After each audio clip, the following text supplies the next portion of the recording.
the Commissioners to order. Today is March 19th, 2018. It is 6:55 p.m. Joanne, would you please call the roll? Commissioner Hurst? Here. Commissioner Here. Commissioner Rollins? Here. Commissioner Bowe? Here. Commissioner Wright?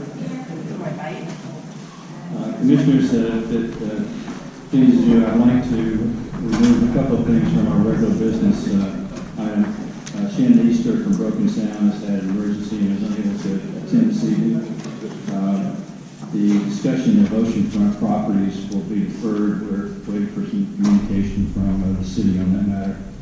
And the resolutions for the approval of the pension program, I've asked Art to schedule somebody from the league who can explain some of those issues with that pension plan, because I wasn't comfortable with the options that we had and had a lot of questions that could be answered by someone from the league on those pensions. So if it's acceptable to you, we'll eliminate regular item number 1, number 2, and number 3, which would then give us sole discussion of the format of golf course architect selection. Is that acceptable to you, Ron? Yeah, can we just make sure that we get that presentation as soon as possible of the pension? Yes. First meeting in April is scheduled to show. There's with those pension plans, Aaron, I didn't see any cost figures on what they would be charging for the pensions. What it's like a 401k, you do have cost built in, and I don't know whether that's the most competitive program that we can look at, because I haven't seen any other items as well. So while I'm anxious to get that in place, I want to do it the right way with the right program that's going to benefit our employees and staff the best. So with that said, I'll open the floor for public request to commentary on the architect selection. I only had 2 individuals fill out cards, but I will certainly allow anybody that did not fill a card out, just come forward, give your name and address for the record as you usually do, and you're welcome to your 5 minutes. If you can keep it shorter than 5 minutes, that's fine. Otherwise, we'll hear everybody and give you your due share. The first person that filled out a card was Brian Stenberg, and the second one would be Bob Heights. Bob, my comments aren't about the golf course, so I can. We'll let those guys go first. Okay. Well, when that's done, if there's some other comments, you're certainly welcome to do that. So at this point, before you do public requests, the only question is, could you defer the minutes approval of the last board meeting? Because I did give Joanne some changes. I haven't had a chance to. Let's talk about that when we get through with the request. Okay. Full request, because we have a lot of other things here to cover too, and that'll fall right in there. So at this point, the floor is now open for a public request. If you would like, please come forward, state your name and address for the record, and the floor is now open.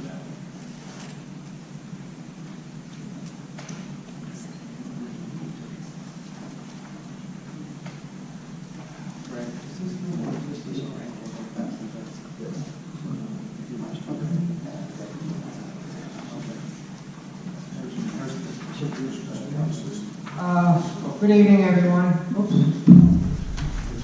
My name is Angelo Sands, 7348 East Country Club Boulevard, Boca. 2 items I'd like to discuss real quick. I kind of panicked when I realized that I have 2 things to cover and I got less than 5 minutes, and those are important. So what I decided to do when I woke up at 4:30 this morning was to write it all out, go to the print shop and get it printed, okay? Because I just thought some of the things are important. First of all, Florida Atlantic University is hosting our major event. All of you in here love golf, right? That's why you're here, you all love golf. We have 19 teams coming in from across the country. I put together a sheet for all of you, showing you the guests, the teams. We have approximately 120 golfers coming from across this country, and it's a great event. I'd like to pay special attention to our opening ceremony on Thursday at 12 o'clock. We hope you can be there. It's unique. It's the only one in the nation. We actually have the band there. We have the cheerleaders. We have our mascot. And for the first time, these students get a feeling of actually being college athletes and get the adrenaline rush of actually having a crowd, applaud for them. And this year, singing our national anthem will be a young man from Parkland High School. And so that's going to be very, very special. Okay? So, we'd love to see you there at Osprey. It's kind of all written up for you here. Okay? Did I do something wrong? We're supposed to talk about the golf course. Oh, okay. That's why I asked. It's just about the Well, it is, the first part of it is, but I'll only charge you $5 for it now. Put it on my tab. Okay, so that's that, okay? The second thing is about the golf course, okay? It's really been great hearing all of these architects. Those of you that know me know that I live, breathe, and eat this game. All of these things that they're planning. I think the bottom line to me is that I'd hate to see the course, however it finally ends up, and then 2 years into its operation, it runs in the red. And then we run into the same problems that we have faced before. I think it's vital that I'm not saying this golf course has to pay for the other recreational facilities as far as the district is concerned, but I do think it has to end in the black. Okay, I believe that. I just think it's good PR. There's huge investments of money here, and I think the public, I think it should end up in the black. Now, how does that happen? I think that we have to stay with 3 golf courses. I really do. The one thing that I'm really disappointed on is in every single one of these developers, it's always been the same thing. The East Course over there has always been the stepchild. I look at the East Course as something that could be phenomenal. For a couple reasons. One, the whole east side of that course, there are no homes. There's no condos. Those of us that love this game know that a good golf course is one that doesn't have any homes on it. Okay? That East Course is the only place that doesn't have any homes. The east end is woods, 100 yards of woods, railroad tracks, and Dixie.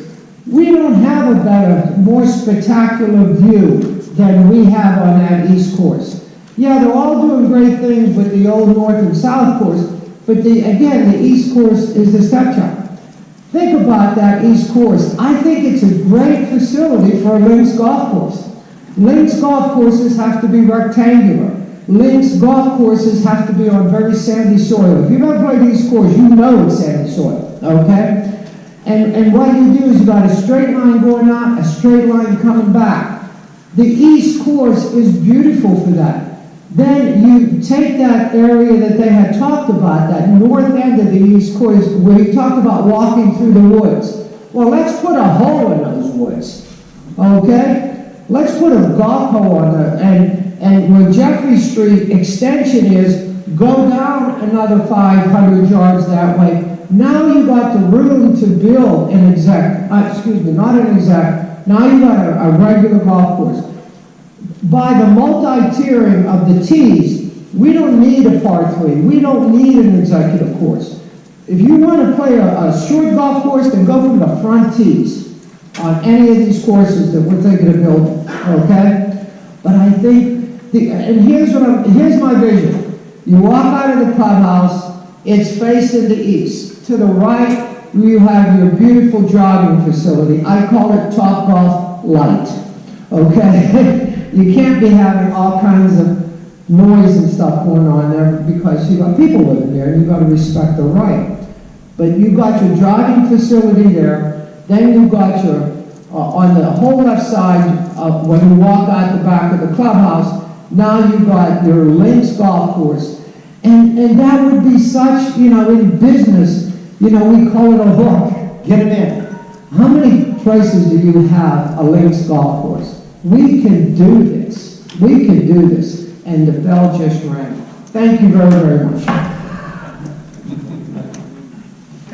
I've never met a more passionate golfer than Angela.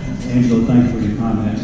Let's keep the first part of the public request strictly to the golf course architects and any issues you have. I know I've seen a lot of familiar faces here, so please come up and share your ideas and any concerns that you may have as well. Just please state your name and address for the record, and the floor is still open. My name is Neil Haney. I live at 800 Cypress Way, Community Gardens, Boca Raton. Commissioners, I direct this to those that have gone through 17 presentations. Incredible. I'd say that's something, and thank you so much for your time and your patience. And I beg for more here today. I heard 2 presentations today, but it brought to mind many of the concepts that I'm looking forward to having. We just heard a college presenter, okay, and he knows that he's got 19 groups coming in next week or so, whatever it is. Safety is one of the main concerns. I talk to female golf coaches. When they come to a place, they want safety first. If we had a destination, and I heard one presentation of a possible hotel, what is a destination golf? That's where someone can stay overnight. They can come, they can live there, they can eat there, they can play golf there, and they continue to be safe during that period of time. That I wish that we had. Lynn University, FAU, and other will have incredible teams. 4 months out of the year, where are they going to go? They're not going to go north. They're going to come here. We have a great opportunity to provide a beautiful destination for college golf. Heard nothing about Iris Water. If you go to Broken Sound, what is the one thing out there that has really made Broken Sound an incredible resurrection of a golf course? The use of reusable water, Iris. We're going to have a 4-laning of 2nd Avenue. How do we get from west to east? As much as I heard a presentation about what we can do with the west, how do we get there? That's a question. I have no answers. Forget about tennis, it's gone, and maintainability. I just had a conversation a moment ago with our new leader of our Parks and Recreation. That is his responsibility. He will be in charge of maintaining the integrity of this golf course. Every week I play, like I have the last, 68 years of playing golf. I play every week on a Greg Norman signature golf course. It is a debacle. It is terrible. It is something that he should draw his name away from as soon as possible. Because maintenance has been poor. There's no incentive. There has to be an incentive to maintain. Draw that name away, that signature that we're paying a lot for, pull it off. If they come and impromptu inspection and find it inferior, take the name away. It should. There has to be maintenance, and it has to be some sort of incentive to do that. I got the opinion that this last group they looked for the first time. There's so much to see. You're not going to walk it for a first time and get the essence. I've played out there 200 times in the last 30 years, and I can tell you, we have a great piece of land that we can do so much more with. Waste bunkers. Heard nothing about waste bunkers. Waste bunkers is a good way to minimize the maintenance. Okay? I heard a lot about new sandy grass areas, but waste bunkers is a good concept. It's not a penalizing bunker, but it's a challenge. It's a way to minimize cart paths. Any of you that played the old course at Broken Sound, you'll know that they use those waste bunkers for cart paths, and a lot less asphalt path maintained as a result of that. We've got a great opportunity to have something remarkable, and I welcome the continued patience of these 5 people up here. Thank you so much for all of your input.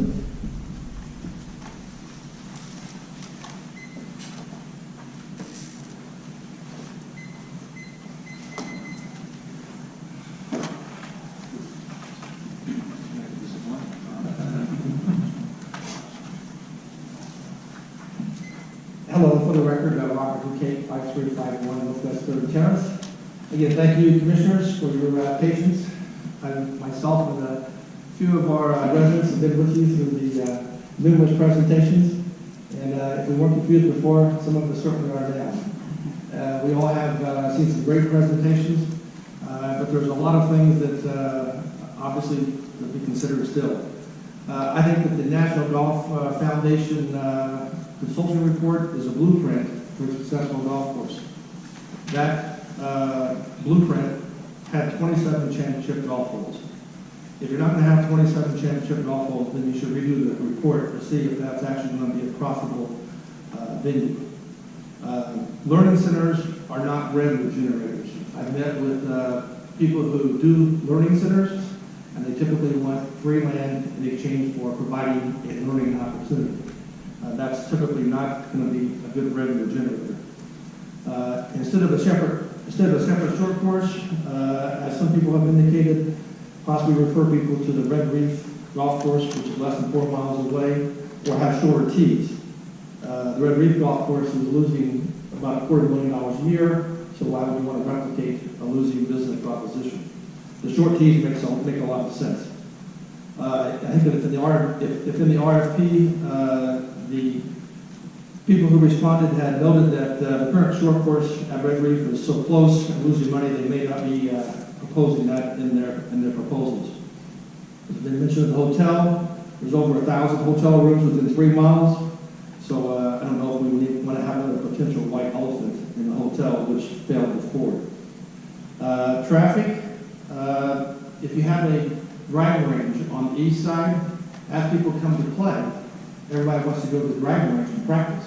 You're going to have a steady flow of people walking across 2nd Avenue, more so than if you had just a golf course over there, as opposed to how it is now. There will be a steady flow. Horsemen come to play golf don't normally all ride at the same time in the same car.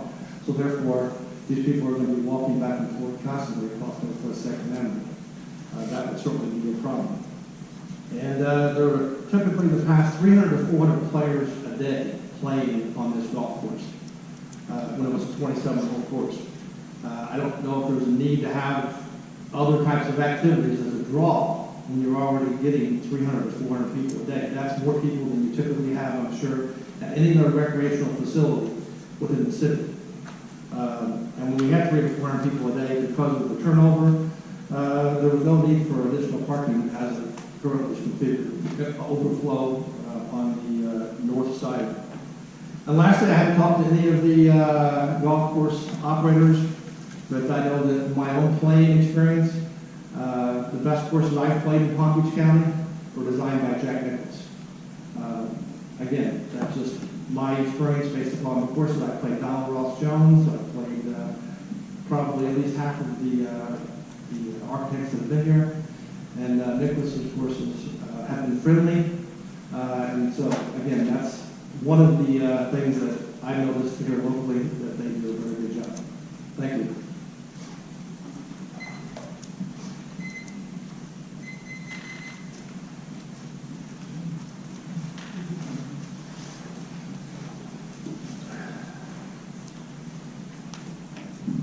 Lenore Martel, 828 Forsyth. I want to ask that you keep the fees low enough so that the retired people can enjoy it. We are, all of us are in favor of supplementing the soccer fields, the baseball fields, all the fields for the kids, and I am too. I feel that's very important and we do a good job, but there's nothing wrong with supplementing the retired some too. I don't mean greatly. Let's have a first-class golf course for visitors, but let it be affordable enough for our own retired people to play it, please. Now, as far as the commercial parts, I don't think government entities, I have not seen in my time here, I've been here 15 years, governmental agencies doing a good job on commercial. I think we ought to lease out the commercial, lease it out to top people who we know can pay, and let them make as much money as they can. I agree that when I leased commercial property, and when I leased it, I was happy that the people did well, and they could do as well as they want, as long as I got my rent, I didn't take a portion of their profits.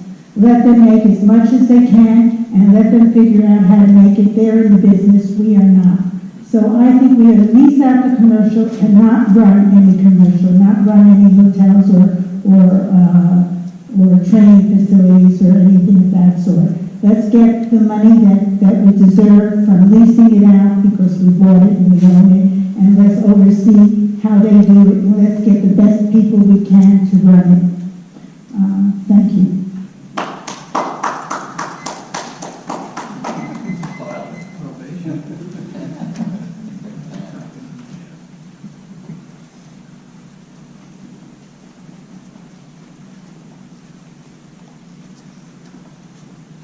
My name is Harold Chaffee. I'm Keep Golf in Boca.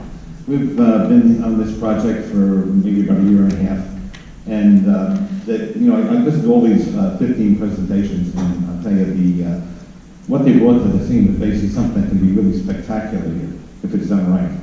But the main goal, I think, is there's three things that should be done with this golf course, and it's golf, golf, golf. That's it. There shouldn't be anything else but golf. There are plenty of football field, baseball field, every sport you could think of we have. If this is going to be golf, it's going to be golf, nothing else. That's it.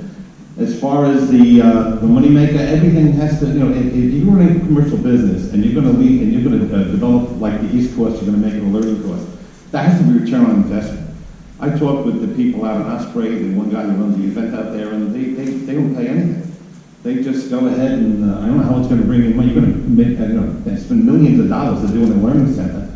You get no return on your investment. So what are you going to do? Look it out of the golf course with the players? You should have 27 holes. It should be reasonable for the residents, because that's what it's for, the residents. Not for these, not for the Canadians, not for the French, not for the English. It's ours. I don't understand it, And that's what we have to focus in on, because that's us. This is why we fought this at the beginning. It's a spectacular piece of property. We fought this at the beginning to keep it. Now we have it, now we have to do something smart with it. Well, thank you very much.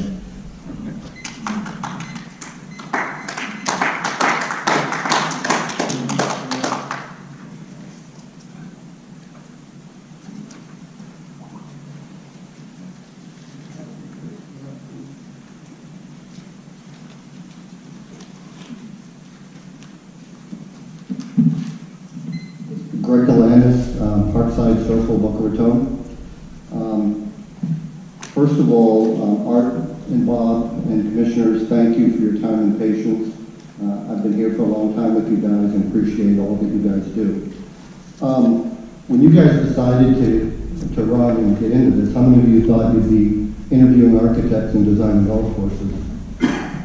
Nobody, right?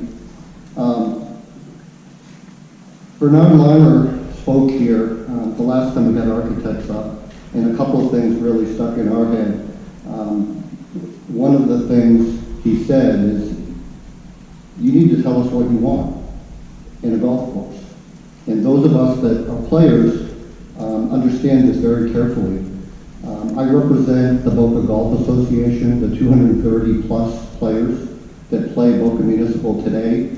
We are your customer base. We are your revenue stream year-round, as you know.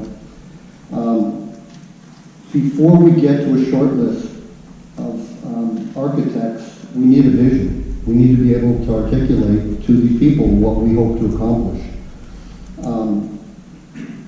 As I mentioned, we like to think that we're your market, and we want to help with this because we know what we want and have shared our views on many occasions, and we're here to contribute.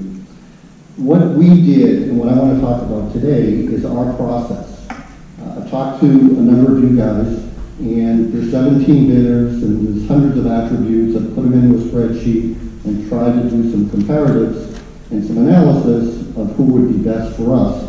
And it's impossible. It really is hard to do. So what our group did, we took this thing up 30,000 feet and organized the bidders into three categories. One is golf legend architects, former players, the Jack Nicklaus's, the Arnold Palmers, the Greg Normans. What do these guys do? They build world-class golf courses in high-end communities or unique geographic locations, very expensive. But you get what you pay for. All 17 of these bidders are incredible, talented people. We just need to be able to tell them what we want to do. Any one of them could do a great job. The second bucket is famous golf course architects.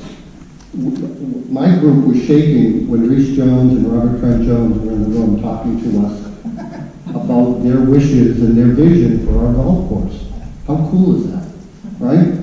Arthur Hills, who I've known for a couple of years, he's a gentleman, he's a professional, he plays out at Deer Creek on a regular basis. What do these famous golf architects do? They build super high-end golf courses, some limited public golf courses. Each of them have a specialty, and they're very expensive. So Reese Jones, as an example, is the U.S. Open doctor.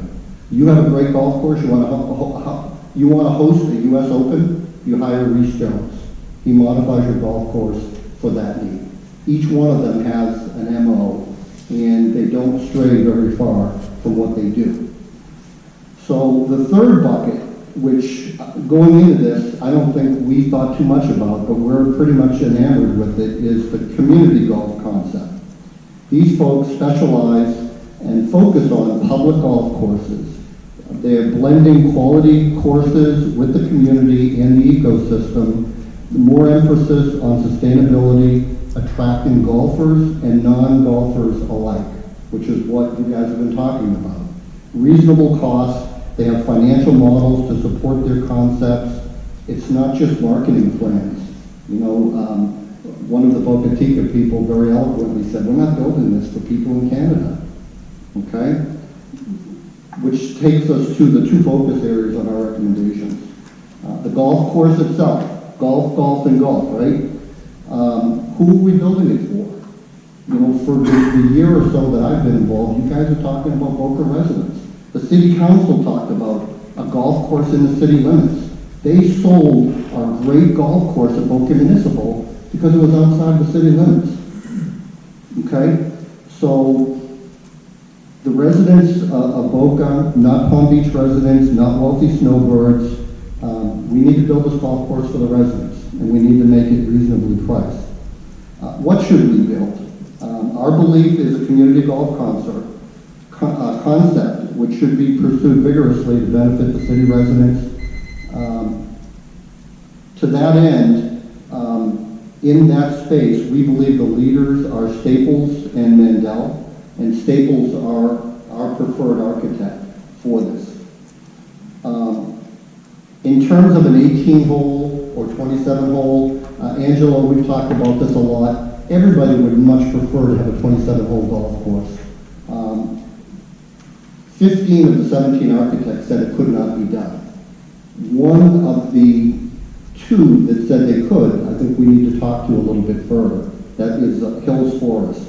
The last piece, and I'll wrap up here, Bob, is the financial piece. This golf course has gone out of business 2 times already. We're into it for $24 million. We're going to pay a minimum of another $18 million. We're going to have close to a $50 million golf course. We need to do it right. We need to do it smart. We need to make money, but we need to do it for the residents of Boca Raton. Thank you.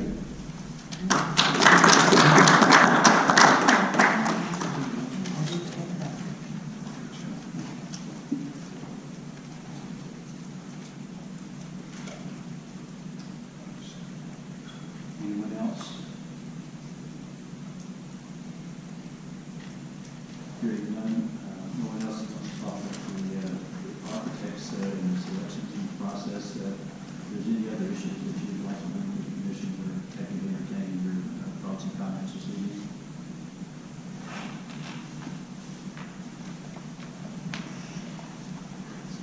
Good evening, Brian Stenberg, 1026 Southwest 5th Street.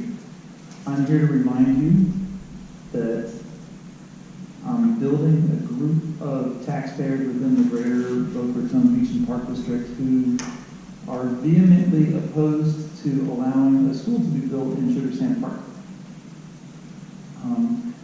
The subject school is Addison Meisner Elementary, which it's my understanding now that There are enough elements in place that the school could be rebuilt on its current site as a kindergarten through 5 school.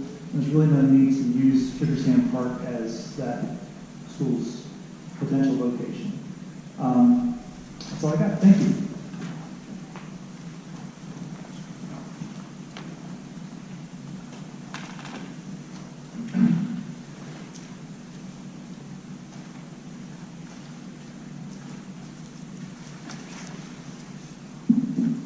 Lenore Wachtel, 828 Forsyth, and I want to comment on the school at Sugar Sand too. I think this is such a great park, Sugar Sand Park. You've done a wonderful job, and I see children come from all over. I came on a special holiday, and there were children of every color, every age, every creed, every religion, and they all played so beautifully together. No fighting, no yelling, no screaming. It was just a model. And so I find all the different things you have so many nice elements like the Willow Theater and the Science Museum and ball fields. I don't want to see a school here. I think we need schools, but there must be other places for schools because we don't need the additional traffic and noise and everything that schools bring. And boy, it brings a lot of traffic because all the parents nowadays drive their children and pick them up from school. I don't see any kids riding bicycles to school anymore. My kids did, but they don't anymore. They're afraid. People are afraid to let their kids ride bicycles, and they all drive them to and from school. And the traffic is horrendous around every school at pickup and delivery times.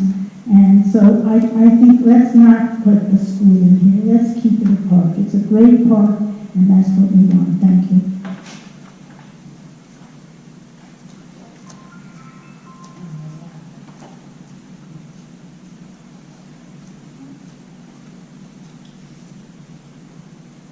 Well, you've been a great audience, but at this portion of the meeting, we'll close public request and move into our regular agenda.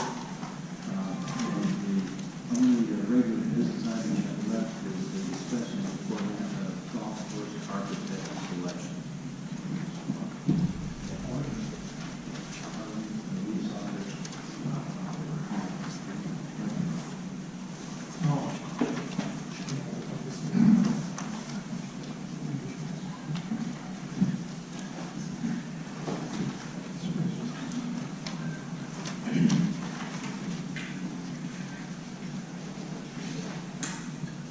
First, let me say I was very touched by the commentary about having reduced green fees for the elderly. Thank you very much. It's coming more near and dear to my heart. This has been truly an amazing process for the community.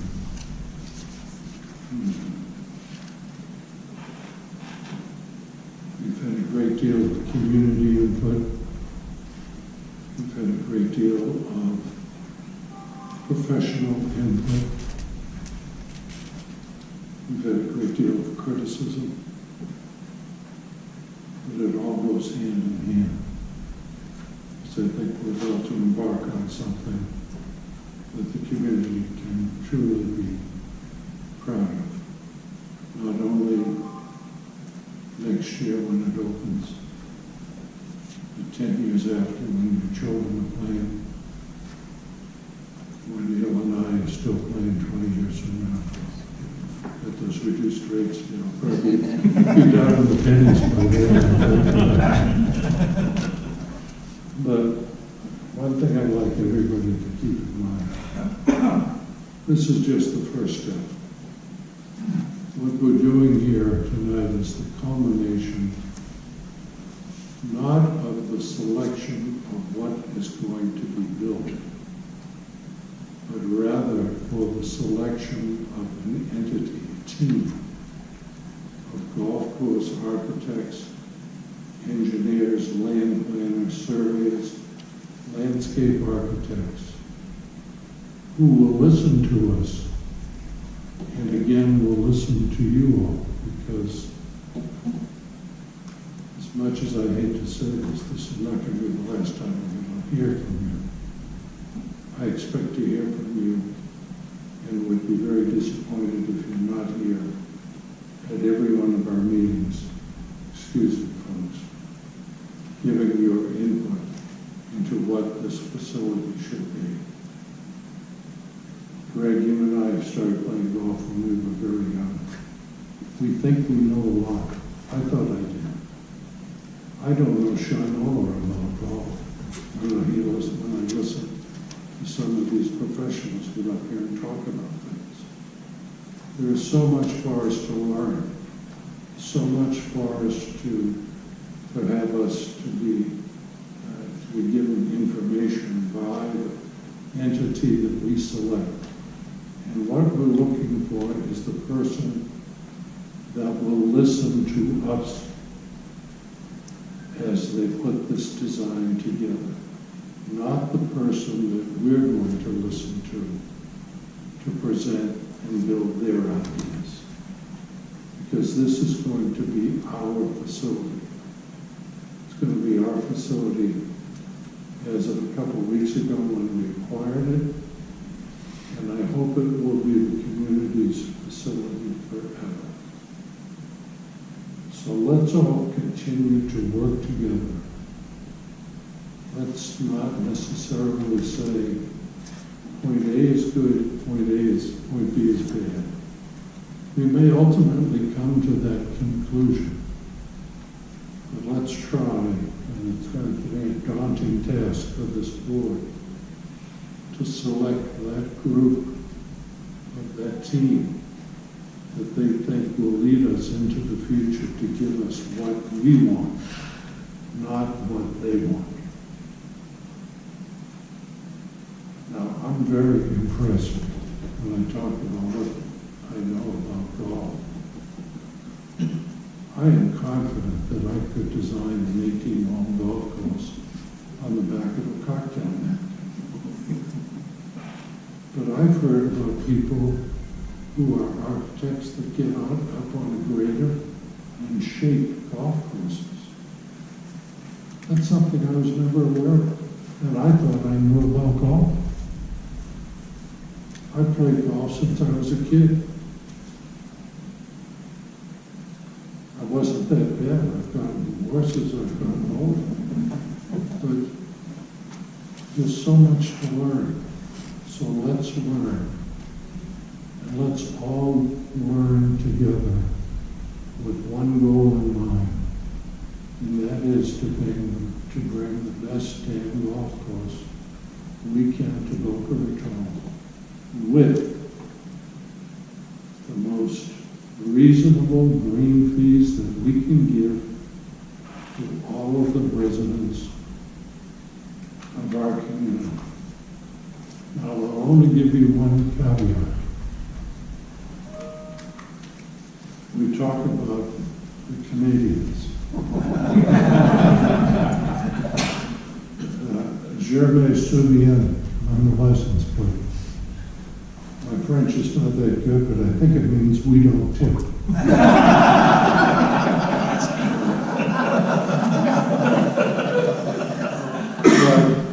But there may be quite a number of those residents that are taxpayers, and they're no different than we are. So let's listen to everybody. Help us through the first step. If you help us through this first step with selection, I promise you, for as long as I'm here, I will help you through the next step to get to where everybody wants to be. Thank you very much.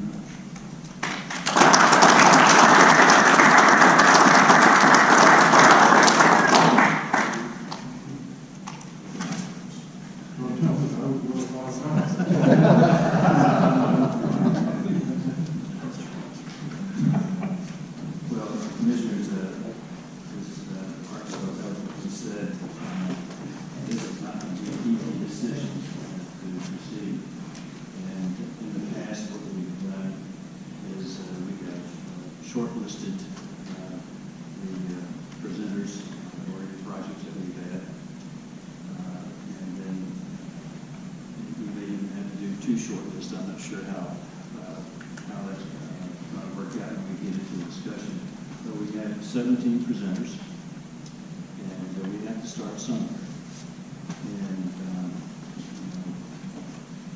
open to ideas and suggestions. I talked to Art about exactly how we should proceed with that. I don't think the best way to do this is to rank all 17, because I wouldn't want to be the 17th golfer architect on the list. But certainly we could elect, consider shortlisting 10. We could shortlist fewer. I don't think we need to do more than 10, but just one of 5 here. I'm open to suggestions. So, Erin, you look like you've got a thought there. What's your? I was thinking 5 or 7, shortlist. In my head, I could probably identify, I have to, but I prefer to do 7.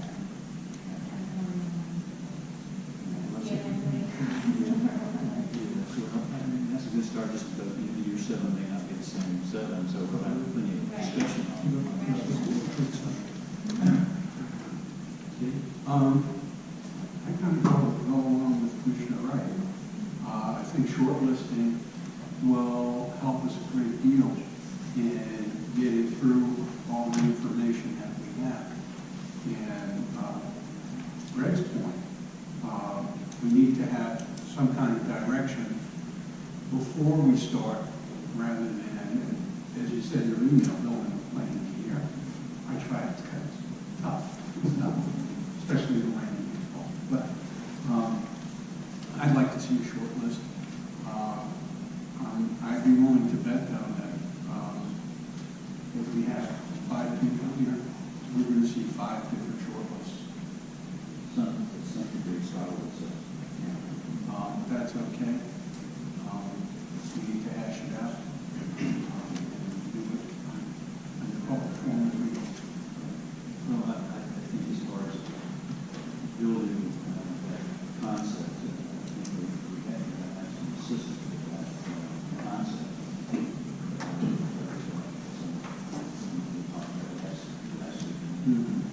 Not telling us who to select, but telling us what's important. Karen's typing away over here the whole time on her news presentation, so I know she's taking good notes. I'll try to get Sharon. If I could make a suggestion, Mr. Chairman, the meeting of our ranking is scheduled for what date? Next week, 28th, which is next Tuesday, Wednesday. If on Tuesday night, Wednesday night, we could come in with a matrix which allowed on the horizontal columns headings for the names of each of the commissioners. And on the vertical lists of each one of the 17 presenters. Then we could try to pick 1 through 8 out of that matrix. And it's done, we've done it in the past mathematically by picking number 1 and totaling up all, if everybody picked the same person as number 1, you'd have a total of 5. If everybody took and had the last pick as number 8, we'd have a total of 40 for them. And then take the lowest 5, the lowest 8 as being the short list, and then proceeding to rank each one. And rather than doing that tonight, it would give you an opportunity to review the presentations, reflect upon what you've heard, review some of the suggestions for consideration that Total Links has provided, and to review the statutory requirements that I'm going to have to give you that you must consider in the ranking of this type. And then once we reach that 8 next week, we can then start applying from that 8 how we get to number 1, 2, 3, 4, 5, 6, 7, 8 in a rank. And I think we could accomplish that easily in 1 year. You want to rank all 17? No. I want next week to have a book prepare for you a matrix where there's only going to be 8. And we're going to pick the top 8. So if that means your 17 goes on board as number 17, then that's obviously it may not make it number 8, but the intent is to only get to 8 as a short list, and then to rank the 8. You're going to have to consider all 17. Consider all 17. To get to the 8. You'll have to rank it. You'll be Like, sitting in front. usually we rank 17, and then in the end, we'll get down to 8 of the lowest. Right. And then I think that's important for everyone in the audience because, again, there will be an opportunity, hopefully, after we get to 8, to hear from each one of you again. And not only for the board to hear from you, but also for the board to hear from each other. Because there may be very persuasive arguments that one commissioner may have that cause another commissioner to rethink their ranking from number 5 to number 2. So, I mean, it's not the easiest way to choose. I wish the legislature had given us something a little easier to do it, but it does get the job done. And in my 40-some years here, and all the times we've selected a consultant, I think we've only had one in which the selection was questioned. But it seems to be a great majority of the time a reliable methodology to come up with the firm who is the most qualified firm to perform the service that you want done. It is not to select the firm whom you want to design what they have proposed to you. And you want to think a little bit about their team, their qualifications, their availability, all of these factors that are statutory in nature, and I'll provide the list to everyone. And I think at the end of the night, we'll have a firm that is selected number 1. You may have somebody in the audience that think, gee, you should have taken number 2 or number 3. But I can't make everybody happy. All I can tell you is the commissioners will have done their legal duty, perform their statutory duty for the purpose of selecting the most qualified firm to perform the work that the commission and the public wants to have done. So that would be my suggestion, Mr. Chairman. I see the commissioners, what say you? I like the idea of moving it to 8. I think I can do that part. My question is going back to Art, just to understand how we're going to do this. One is kind of the constraints out there, known constraints, like the layout of the water and stuff like that. Should we factor that in our... No, I'm not picking out the design of the golf course. That's going to be step 2.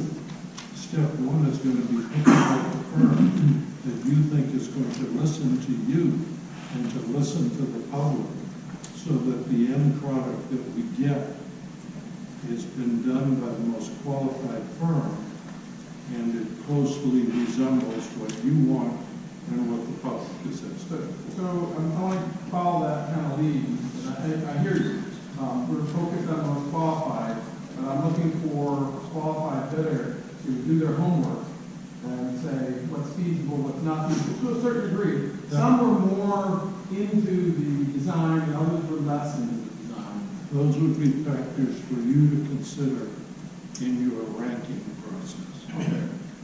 Okay. Okay. And I said, it's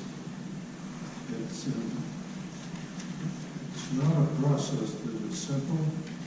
You're in a very difficult posture to have to do this. It's unfortunate that it has to be done in this fashion.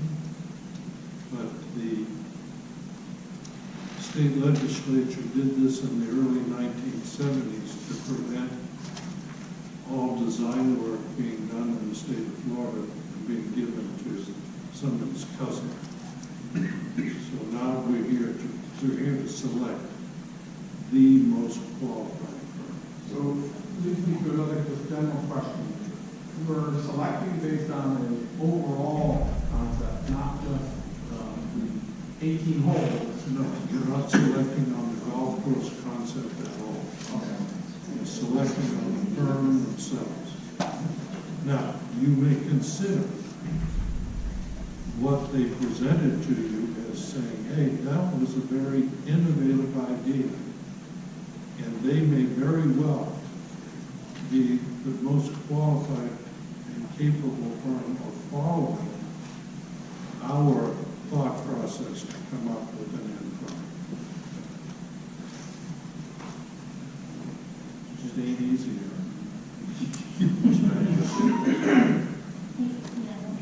There's also an experience, I mean, there's like architects that have like worked in, hundreds of countries and have done so many golf courses, but we're looking for community courts, so how do you bring You look at the most qualified for firm what we want? for what you want. Now, Not necessarily just plain experience. no, there will be some objective factors that I will give to you, such as location of the firm. Does that include subs that they're using, like if the main architect is not located? Absolutely, because it's a team concept. If one of the design firms was located in Mumbai, India, that is a factor that you must consider. It may not be the only factor that you have to consider, but the statute says you must consider that. The location, how much work they've done for the district in the past, Does that their include subs as availability. well? Pardon me? Because we haven't really worked with any of the architects. Oh, yes, we have. We can go through all of it. Can you provide us with that? Absolutely. Because there's subs that have worked there. Subs we've worked with, Yeah. yes. Subs. And that's why we've got a team concept here, because it has to be a team approach. The golf course architect can give us the first pretty picture, can shape things, but we've got infrastructure, parking, streets, water, sewer, everything else that we need, architects. We will have found that we have worked with the great majority of these people, surveys. And that's not to say that you discount a firm because you've worked with them before, but one of the factors the state tells you to consider is to try to spread out the work as much as you can in order to achieve the selection of the most qualified. Gut feeling is not a statutory requirement, but it is subjective. The state law says that even these factors that are being given to you, such as a minority business enterprise, it does not mean that you must take it, only that you must have considered it in your selection. Okay.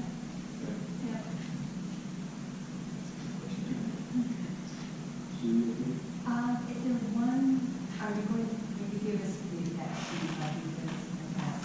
Is that how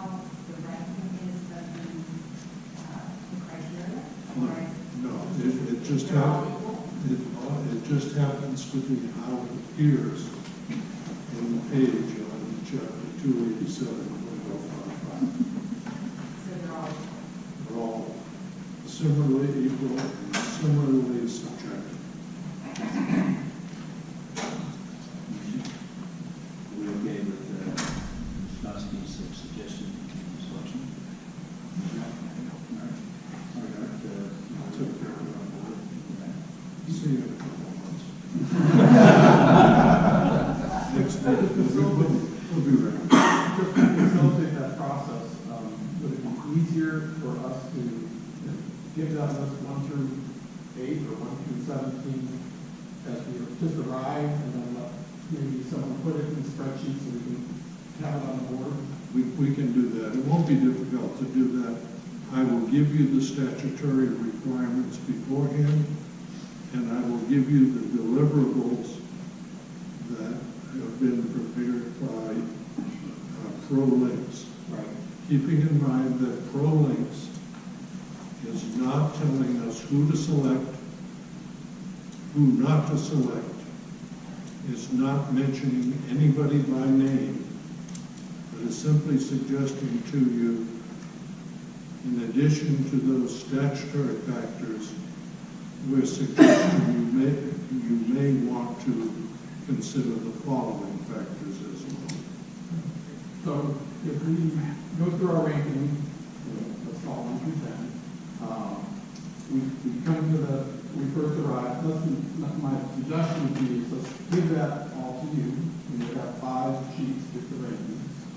We'll put it We put it all on the board, and see Matrix. maybe number 1, 2, and 3, or 1 through 5 all the same. I don't know. It may very well do. But so then it might be a little bit better discussion than to either get the public input at that point, or We definitely. or we want to, at some point, I would like to have public input. It is not up to you to delegate your legislative authority to the public, but you're representatives of the public, and the public deserves the opportunity to comment as we go through this each step of the way. So, all right, is there any reason why we can't have a meeting with this matrix already prepared? No, if you can do it in advance, I can have a matrix prepared for you. We can put it on the board, we can put it on our website, so that all the public can, in fact, review it on the website and come to our meeting well prepared. I'll give you an example. Let's assume that there was the Kosky golf course, Kosky Fischera design golf course team. There's Mike sitting up there. We'll just use him as an example. And we have the golf course designers, Mr. Fischera, Mr. Kosky, and Ben Hogan. Well, Ben Hogan ain't showing up. I don't know the rest of the So even though we may be on there for you to consider, there's a factor there that tells you that the Kosky Fischera team is not going to garner space number 1 in your ranking. And these are things to consider. I mean, that might be to the extreme, but you may find other things that are equally as important. Everybody on board, clear? We're reading all that. Well, we're ranking 17 for ourselves. We're trying to come to get the to meeting to get to, Right, prepared we're for that. ranking 17 for myself. Right. You don't want us to turn the sheet in at 17. No, I'd like you to turn your sheet in with 10 people. In fact, I'll tell you what, Yeah. We have to rank by ourselves. 17. Eliminate the bottom 7, in our opinion, in our individual opinion. Okay. Come in with the top 10, top 8. We're doing the top 10. Okay, so we're doing the top 10. Okay. Boy, yeah, and we went from 5 to 7 to 10. Talk about inflation. let me make it easy. Yeah. come in with the top 12. Let's take this. And then we'll take the top 8 out of the top 12 as the shortest. Can we go shorter, do we decide that then, do they come to the conclusion we really want to talk to the top 3? Well, the law requires us to rank at least 3. Oh, we're gonna rank them all, I guess, it sounds like, but I'm just saying, as we get into Yes, the you may very well decide that you're going to rank 3, but I suggest to you that you're better off ranking as many as you feel comfortable with, because the law does not allow us to talk of price until we have selected the number 1 firm.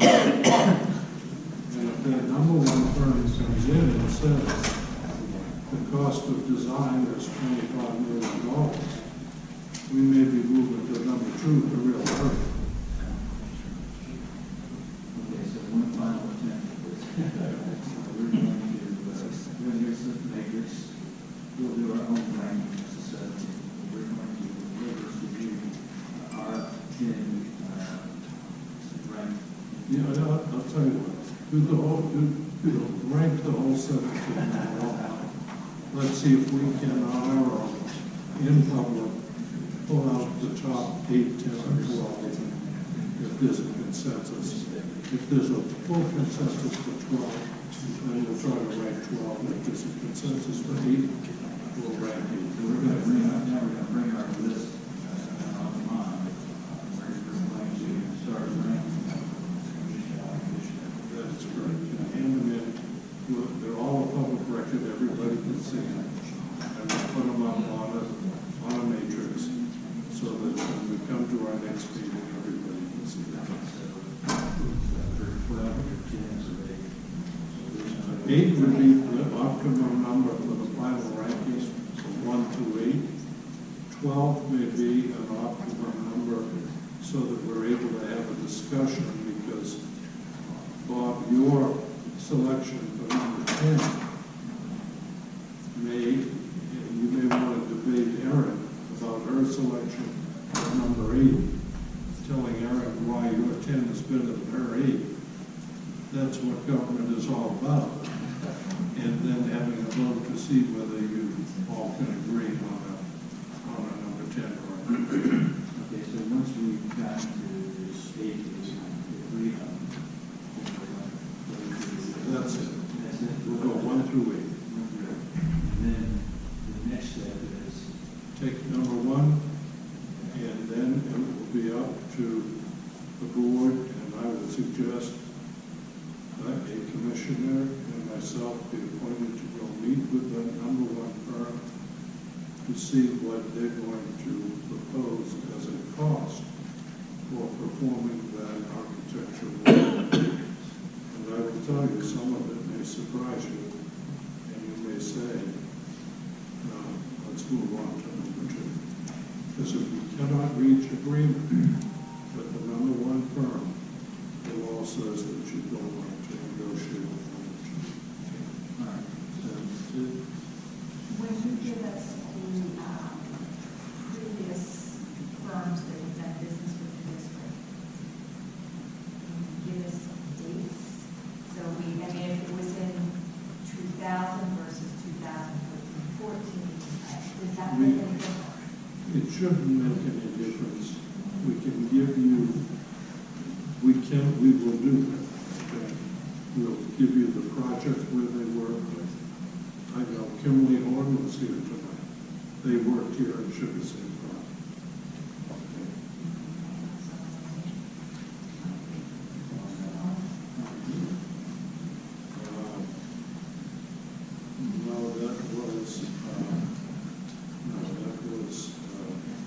Ultimately was Schnars.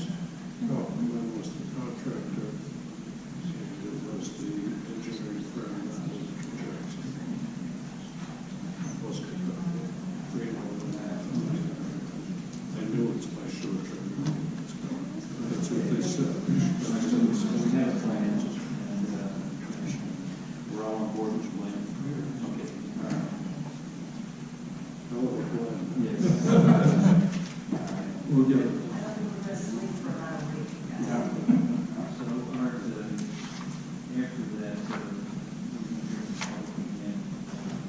think we owe it to the public to hear from them. So that's the plan. And of course, as always, as you said, we're hiring somebody best and most qualified person for the job to do what we're asking them to do. And we'll have community input once that architect has been selected on what we want to do. And we will collectively do it. We will make that decision always with the input of the public. That's all. We're going to have public input at the selection as well. Selection. After we rank or before? I think it would be helpful that once you get the ranking list established, that you allow the public to come in and comment again. Whether you listen to them or not, is another story. And I really think that they should have the opportunity of coming in, because they may have some knowledge, either through their own personal experience, from their own due diligence, that we don't know about. And say, hey, did you know that firm such and such just was discharged from bankruptcy? These are things that we want to know during that process.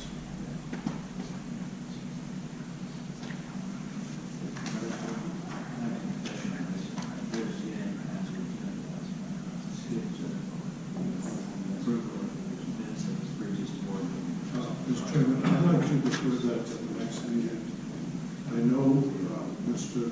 Ernst has raised an issue about the manner of the minutes, and I would like the opportunity to sit with Commissioner Ernst and go through my favorite publication, Robert's Rules of Order. And by the way, Craig, it's the classic 1915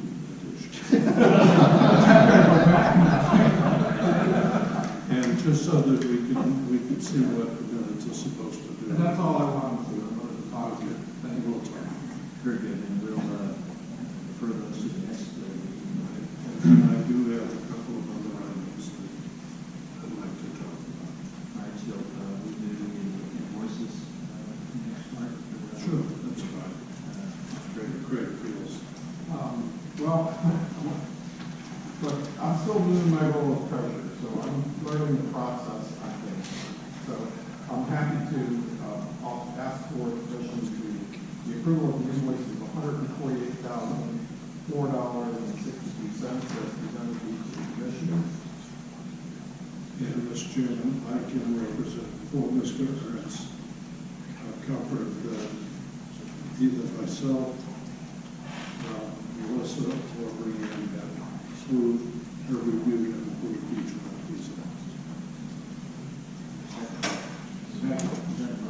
That's a motion. I make a motion. Yep, sorry, second. Second, discussion. Hearing none, all in favor say aye. Aye. Opposed, like sign, passed. Next is reports and discussion items. Mr. Kowski. Well, I noticed in the audience we have a couple of uniformed people here tonight, both from the police and from fire.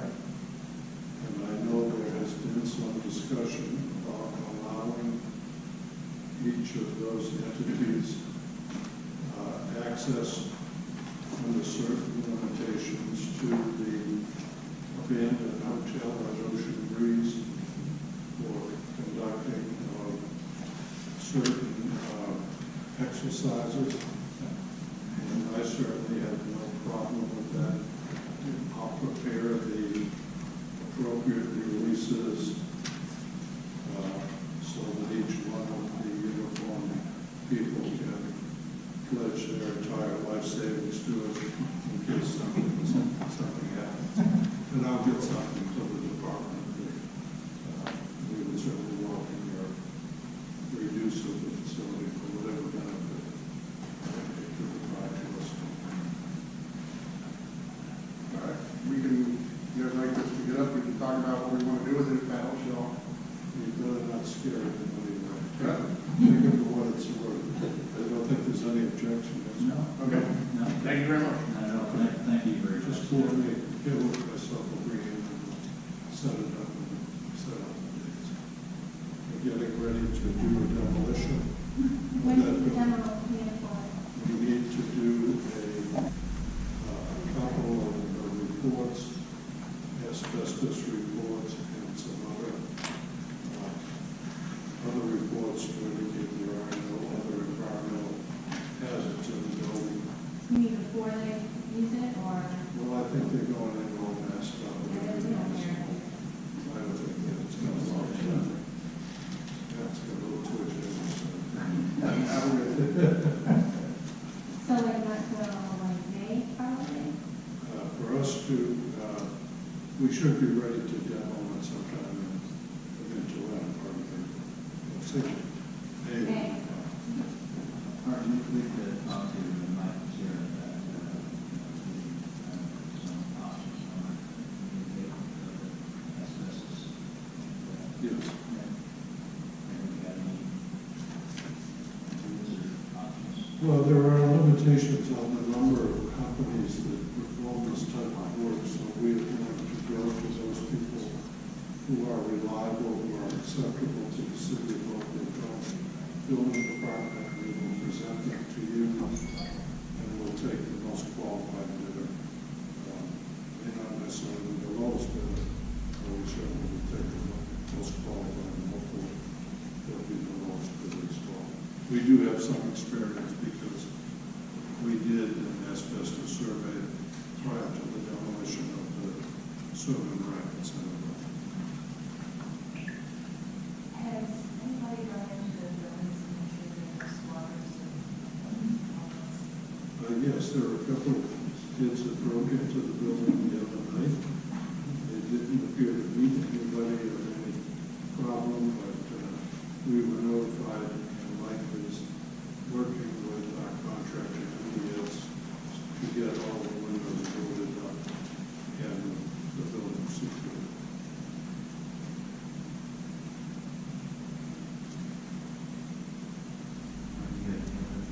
Yes, it's a police fire.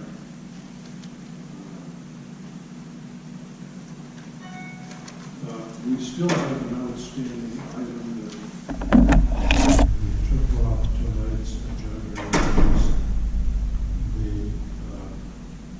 the issue of whether the district will proceed with eminent domain of oceanfront property. The city manager is not available today or tomorrow. I had a meeting with the city manager there on Monday to discuss it. And I hope I can report back to you at our meeting next week on what the city's intention is with regard to our pursuit of the acquisition of those four pieces.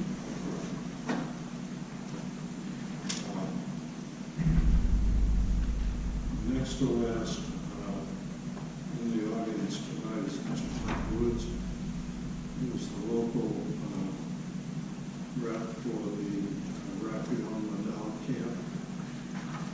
Mike made the trip to Mallorca, Spain, that I was unable to go on, and until he had a lot to eat when he was over there. He came back with, I think, some very positive news. Mike, if I'm misstating it, let me know. Raphael Nadal is anxious to become part of the Boca Raton community. He's anxious to see whether an indoor tennis facility can be constructed in a Patrick Park. The usage of the facility between public usage and private usage is probably 60% public and 40% private. And based upon what their anticipated revenue stream may be from that facility, it is entirely possible that we could see a net revenue in excess of $1 million a year from that facility. That does not take into account the capitalization of the cost for construction, but what I would like the arbitration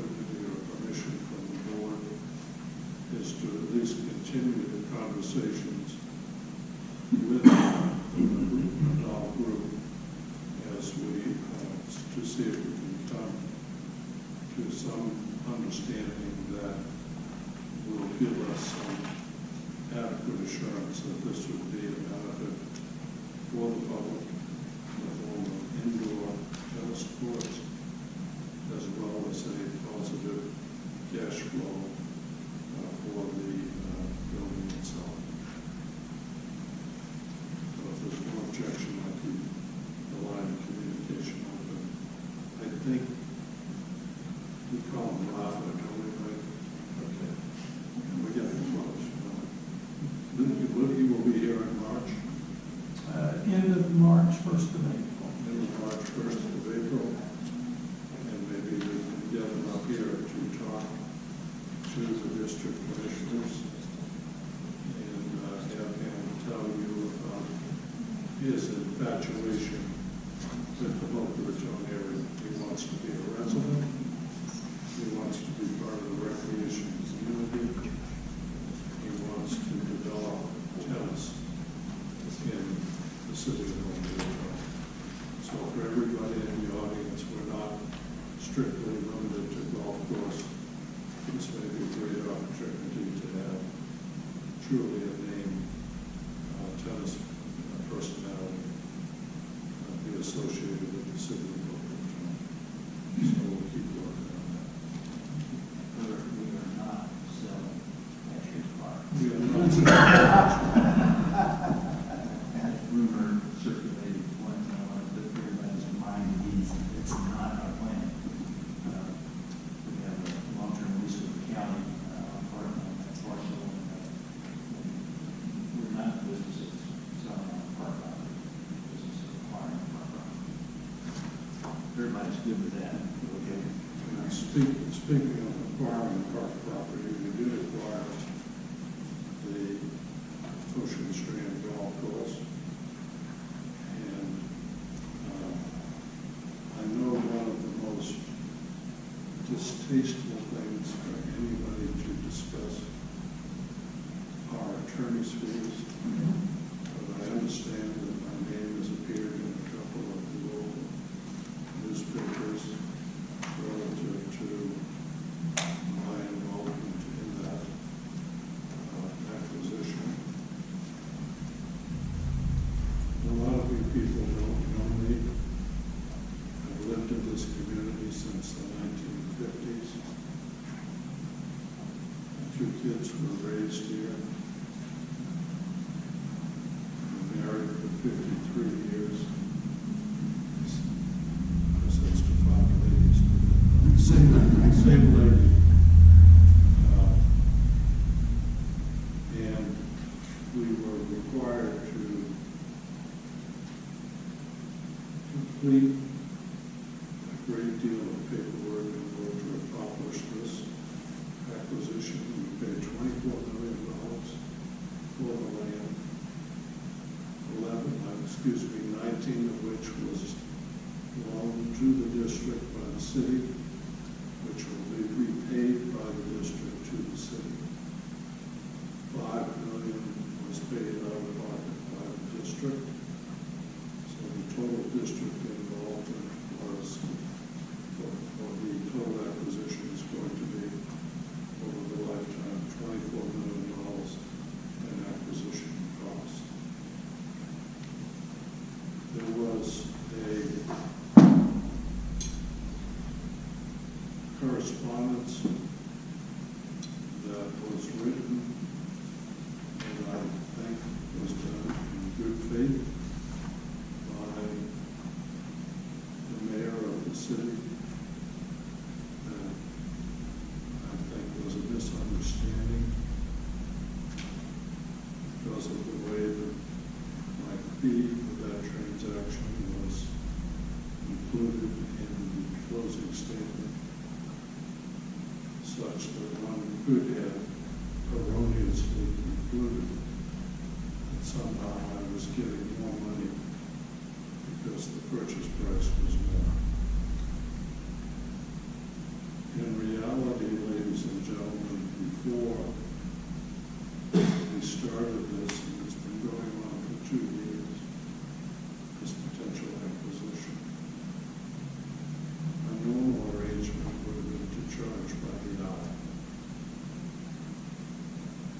Unfortunately, on February 1, I was hospitalized with a small stroke. That was after the closing. But the newspaper articles and the letter appeared shortly before that. The secretary had gone through the total number of hours, because I do keep time records, for the acquisition exercise. It was over 900 hours. I have a normal hourly rate for government of $400, which I think is fairly reasonable in today's marketplace. When I did the multiplication, I was in New York at the time. When my secretary gave me the 900 hours, I said, there's no way I can charge 900 hours times $400 for this transaction. So I consulted with two other well-respected attorneys and asked, what is a fair fee? Something that somebody could understand. And what it was advised that a fair fee is in the neighborhood of 1/2 of 1%, not 1.5%, but 1/2 of 1%. That amounted to $120,000, which was the fee that was placed on the closing statement.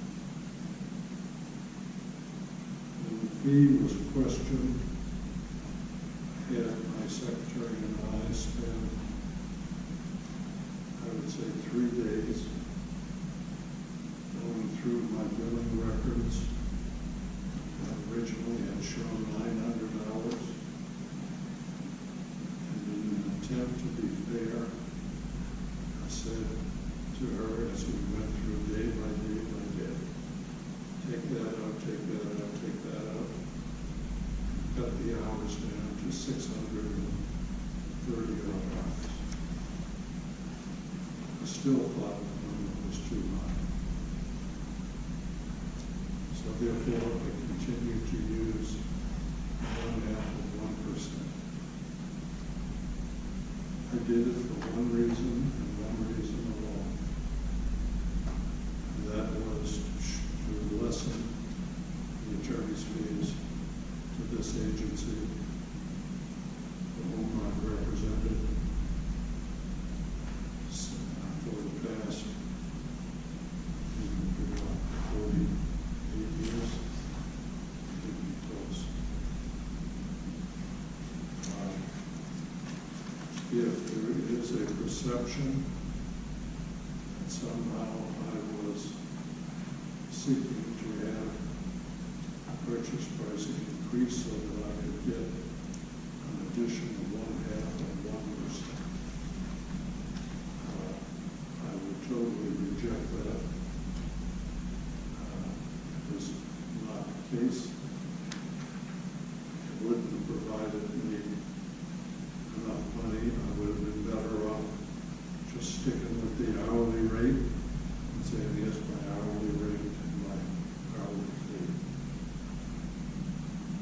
I have a contract with the district that was signed in 1991. Kept it in place ever since, where I get a monthly stipend plus a fee for any special projects. And they have been special projects acquiring this land with sugar sand, acquiring Ocean Strand, and co-counseling the matter with the city of Boca Raton. And there was a referendum to have all of the property lying easterly of the west boundary of the Intracoastal Waterway be used for beach and park program. And during those special projects, I have used that 1991 agreement for payment of those fees.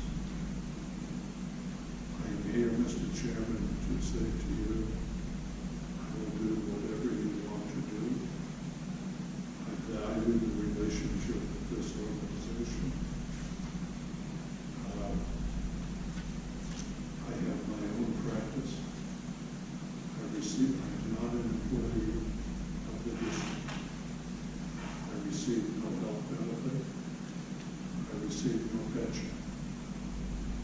All of the expenses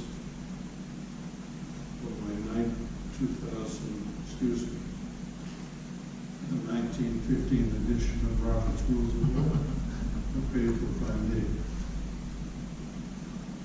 The telephones that I speak to commissioners in the public on are my phones paid by me.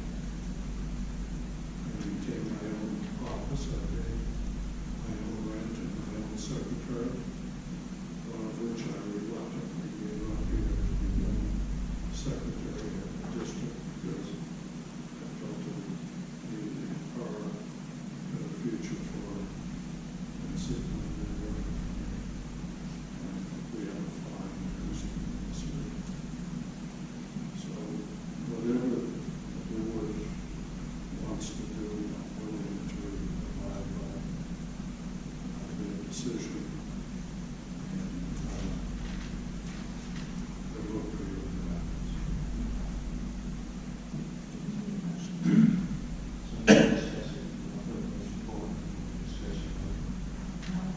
I'd like to make a motion that Mr. Grasky keep the $120,000 that he so generously has given his time and his efforts and his help. Discussion. The only thing I wish is that, was that the fee was brought up in a different way prior to. I had no idea that special projects had an extra fee for the attorney. I thought they were included in the monthly stipend. But there's a contract, which, I mean, I'm not an attorney, but since 1991, when all these how things have changed, maybe that should be updated in some way. And, Mr. Wright, I would tend to agree with you. There is an organization of municipal attorneys that has a standard form contract that I had brought with me. Let me just find it, it's right here. Just go, anybody who wants to look at the IMLA contract, the model, city county attorney retainer agreement, I'm happy to mark it up and circulate it to the board so that it can be updated. It still contains the same subject matter as in the 1991. That was taken from a similar agreement back in 91, but I'm happy to provide this to you for an update for both documents. Okay. Yeah, I mean, just, I just wish it was brought up to us prior to hey. So it was the last minute. I think there were some conversations had. I wish there were conversations had with all the commissioners, but there were some conversations had. And there was a motion, which I may have broadly interpreted, adopted by the board to allow the chair to allow all of the proceeds to be dispersed. And probably should have included a reference to attorney's fees as well. But I can assure you, I'm embarrassed by it. I live by my reputation in the community. Some people think it's good, some people think it's bad. Some people may have no thought about it at all.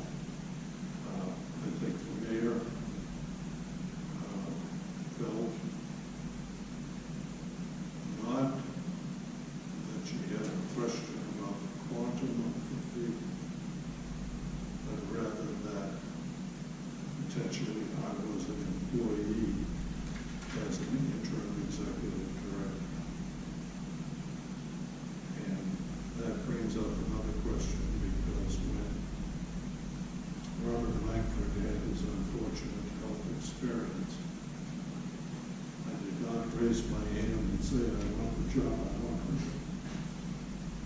We went out, we didn't get anybody, and I was asked, and I said, I would be happy to be interim. But 5 years is too long to be interim. It's time. I agree with you. It's time. And I'm willing to assist whoever you bring on board to impart to them whatever historical knowledge, but since my neurologist says I have short-term memory loss, let me go back to last Tuesday.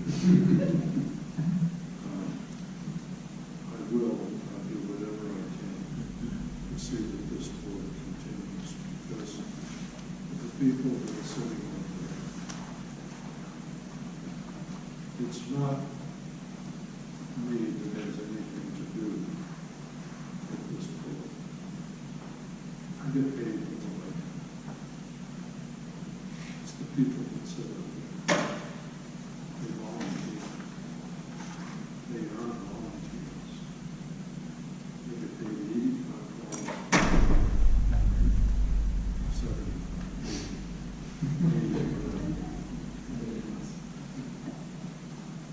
I can't tell you how much this community owes these people and their predecessors. It's a thankless job. All we gotta do is look around and do a great job. And as long as I'm around and can help, we'll continue to do a great job. And again, my apologies if there's been any misunderstanding. It's my fault. Nothing at all.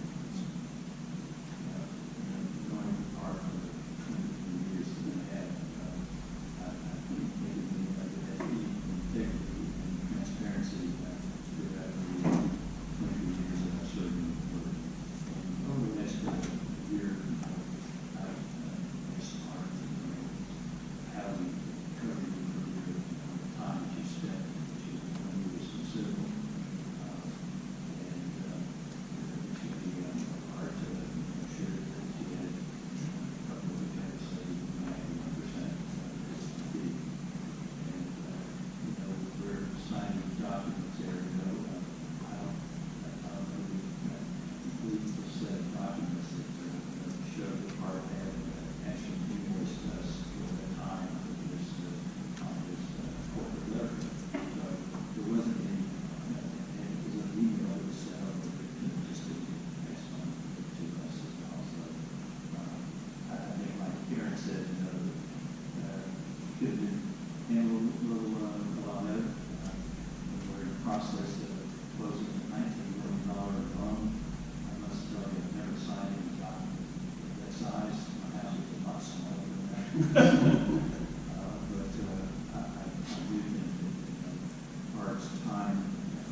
That's, I would say that there's never been a more transparent person than Mr. Costa. I think that came across me.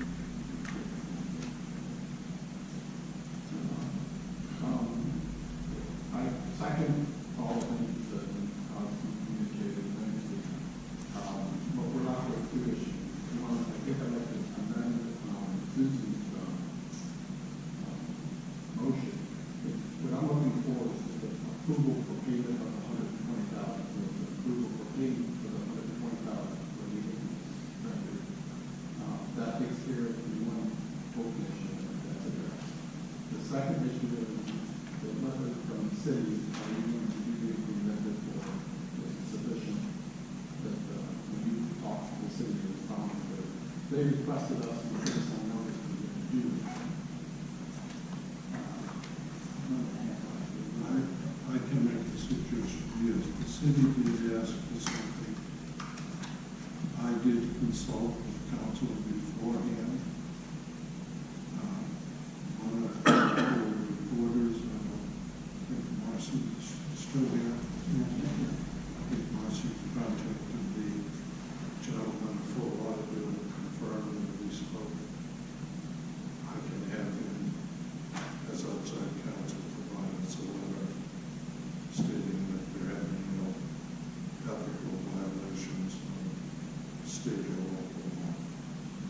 Will that comply with your request? Yes, because that's all she was looking for, because we are not governed by the Inspector General, the evidence commission. So would the, And I spoke to the so the appropriate motion would be subject to the receipt of the letter from the gentleman that you're referring to, Mr. Moore, that there's been no violations of the statute, that the funds would be dispersed without that being an appropriate motion. That's right. I think we should have added the 121, just to make sure we've got all our I's dotted and T's crossed. I was born cute. Well, there's already a motion on the floor, so you said, you want to amend it or? I'd like to amend my motion to include the letter from Mr. Gorin to Mayor Boca Raton, as well as the approval. He will be the attorney, outside attorney for the board, so it'll be addressed to Mr. Chairman as chair, and we can furnish it to him. I don't think we need to get into what that letter says, because he has to do his own work. I'm looking for, we as a board are doing our due diligence and responding to the letter. Regardless of what the attorney does or says, we will respond to the letter. And we want to approve the $120,000 fee to Mr. Husky. Related, I'm more with all that. Just Art, from, I guess, the whole concept of legal fees and everything, are there any other projects outstanding that is ongoing, special work, Liddell or? Well, I don't anticipate, until we get into the issue of what we're going to do, if anything, with Nadal, that would be a special project. However, if the city of Boca Raton continues to request us to file eminent domain on 4 properties on the beach, I can assure you that that is not going to be a walk in the park. And that is going to be a legal battle that is going on for a while. I'm waiting for the city manager to confirm that the city will cover the cost of the process and the cost of the acquisition of the land. George Brown told me today that the city manager's away. We have not consulted with all of the council members. But in our meeting on Monday, he indicated that that was the intention. So, I mean, to demonstrate that we as a board have kind of rectified on an ongoing basis, my recommendation would be to make a slight modification to the last motion that Susan made. That if you have, I think we all want to pay you for attorney's fees, but if you have attorney's fees for different projects, bring it awareness maybe on a quarterly basis that I have outstanding, that is rolling. Because it's expected to pay you, we should pay you for that. I think that's a separate motion that we need to. Okay. Let me solve that problem. My say, be careful what you ask for. Yeah. The IMLA model agreement is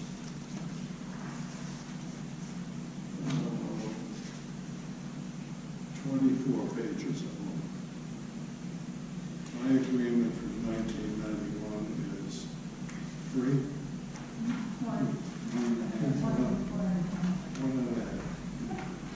Now, the reason for the 91 agreement was very clear. Commissioners would call frequently, and they were concerned that I would charge them an hourly fee every time they called me on the phone. And of course, that's what you learn in the first year of law school, is to make sure you charge for this. But I felt that there was a better way, because that was in some way discouraging communication from commissioners to me. So that's how we got on to the monthly stipend, so that there would be a free ability. Yeah. And then the same with the special approvals, special projects. We can clarify that, and we can put in the requirement that there be advance. I'm not concerned. I agree with Bob. We shouldn't deal with it now. All I'm saying is somehow people are involved. That's all. I'm not looking for something new. I will make sure that everyone is clear. Because I will tell you,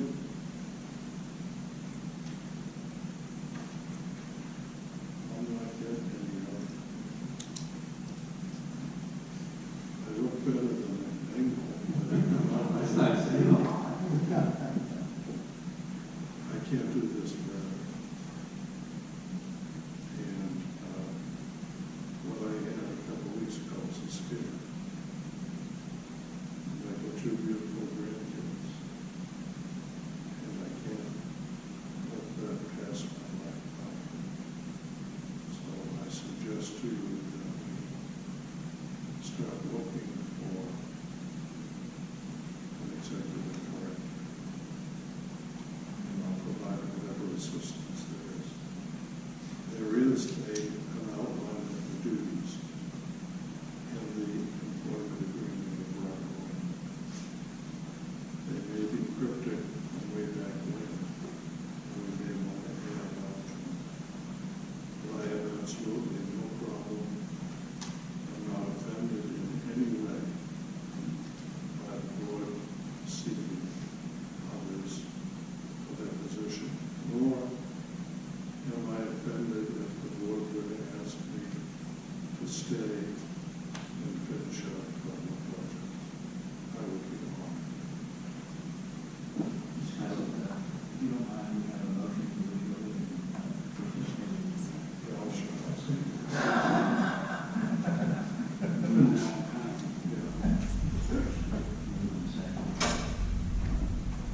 For discussion, hearing none, all those in favor say aye. Opposed, like sign. Passed unanimously. Never stipend very much. Thank you for your support. As to the executive director, if you could add in the job description, put that as an agenda item for us to discuss. Next meeting is probably the special meeting. Yes, for the selection. Let's get that right. Let's get that out of the way before, that's okay with everybody. But there's no reason we can't take a look at the job description.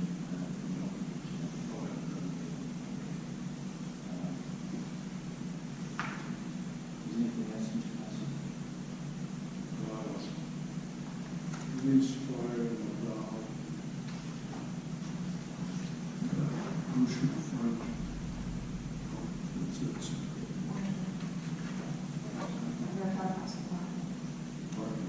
Water cannons. Yeah. You heard everything else we talked about, I know, but just here. There are some water cannons that are not functional. You know, the quotes was. Yes, so in your packet, I provided 3 quotes of the steel ones. And what you'll see is I gave you a summary sheet also. Okay. And on the summary sheet, it gives, obviously, the ones that were requested, and we requested were a little bit higher in price. The things I would put before you about run the other ones by the city, and they said they would work perfectly well as also, if you wanted to go with those. The only difference is, I could not find another company that could give us any water cannons that look like cannons for a pirate ship. And it is Pirates Cove, so I went out there today just to confirm what kind of other things along that theme we had. And there's a playground out there that is shaped like a pirate ship with a big mast. One of the water features prominently is a big mast with water coming out from coconuts. So it's completely up to the commissioners as to which direction you would like to go. The city has assured me that any of these cannons would work. Their recommendation has been the Water Odyssey, because it comes in the shape of an actual cannon, so it goes with the theme, and that you can also provide 2 different sizes. There's 3 cannons. Their recommendation is 2 small and 1 large. But as they mentioned, it's whatever you would like to do, any of these cannons will work. So we requested 2 small and large, that's more than 23? It is the quote that is right behind it. It is 26, and that's the other thing you guys could do, is you could come back and say, we're fine with going with the Water Odyssey, but we prefer to go with 3 small. It's the very first page right after the Water Odyssey. And the only reason why I did that, I wanted you to see a comparison to the other companies. Right now, there's 2 small and 1 large one? No, right now, there has been 3 small, because the company we got it for before did not offer a different size. Okay. They're recommending because, and I think they saw it and wanted to do something different with the theme. Because there was a company that had pirate-themed cannons, and they offered 2 of one variety, and they offered a larger, they just wanted to put it out there to continue on with the theme.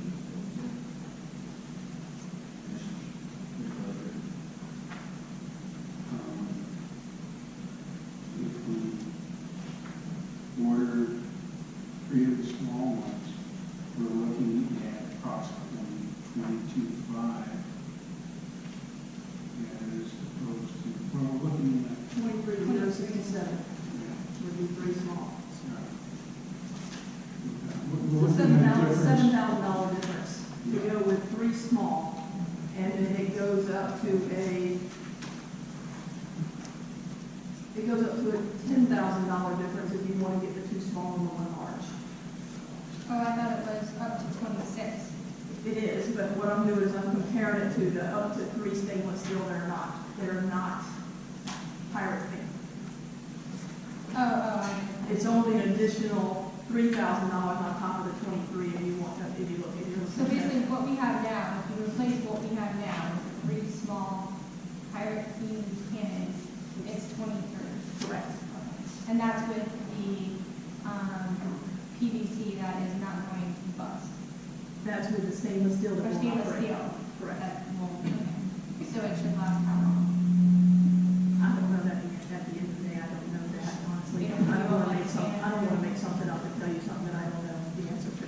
How long did these But last? stainless, these lasted, I think, since it was been there. How long that park been there? 10 years? Many years.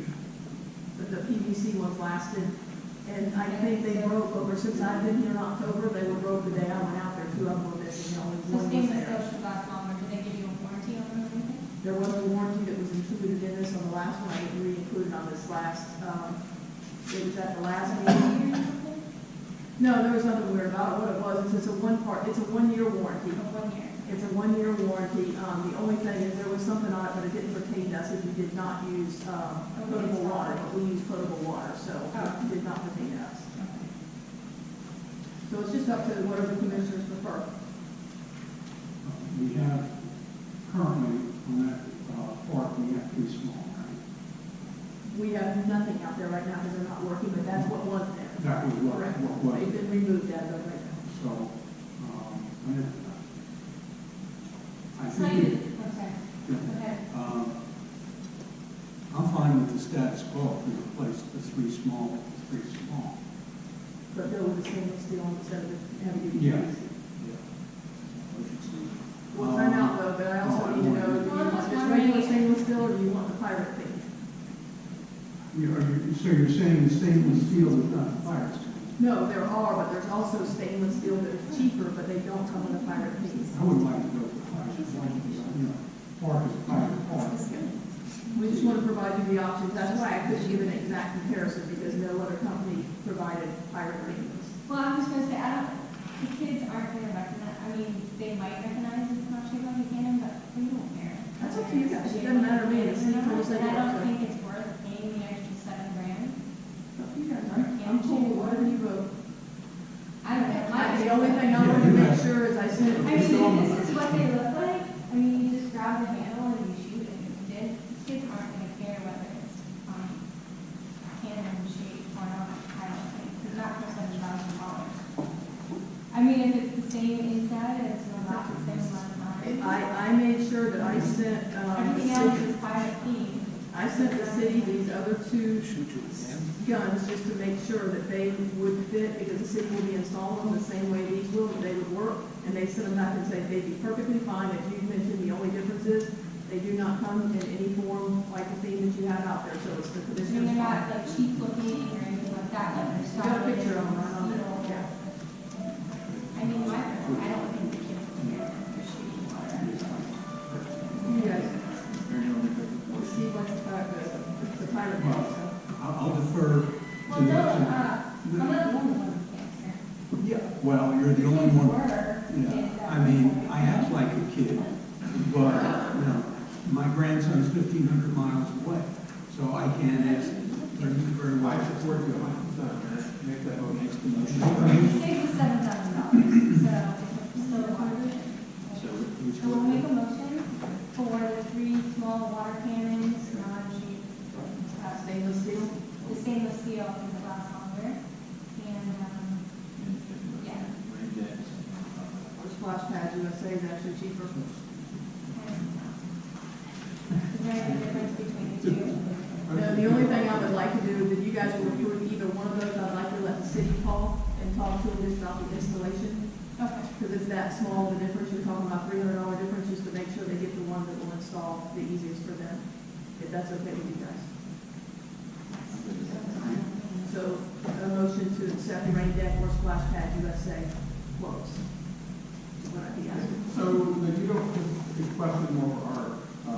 We're approving water cannons, this process-wise, that you said approve up to, I don't know, whatever, 15,000. You could go out and make the purchase, everything, and then they'll all be approved when the payment comes through, correct? That's correct. So, I don't want, really, we're not clear, we'll come back and have a discussion about it, so. We gotta get some water cannons, these kids are dying out there. Let's get it done. But it was very cool out there today, I will say. Okay, so there's a motion. The motion. Second. The motion is, For the 3 small water cannons, but either 2 of those, whichever the city decides. Rain deck or Splash Pad USA. Not to exceed. It's gonna give you a number, so I Not don't. to exceed $16,500. So it's about 17,000 or 18,000, it might be taxes or something. I think okay. We have a second. Second. For discussion. All those in favor, aye. Aye. Opposed, like sign.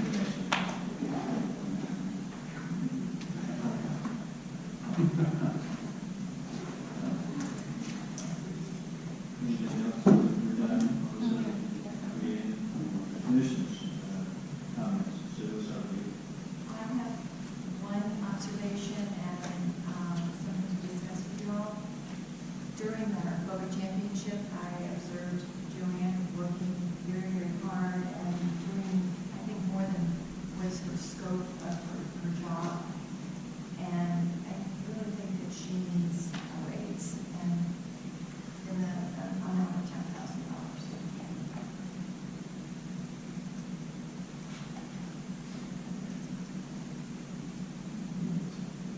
I agree, I think she works really, really hard and has a ton of responsibility in the office. I do think we need to look at the hours of all the employees at some point very shortly. You've done that today. Okay. We will probably be reporting to you next week. Natty will be going to 4 days a week instead of 5. So that should be sufficient to cover the increased injury. Can we have a discussion about it? Absolutely. I mean, think there's a whole compensation thing that we need to at some point talk about, as to what is the compensation for each role. Because we're also talking about adding a pension structure. And so I think it makes, I understand the need for a raise for Leanne and for Joanne. But I'd like to do the totality because earlier meetings we had healthcare. So we're looking to add a pension structure to it.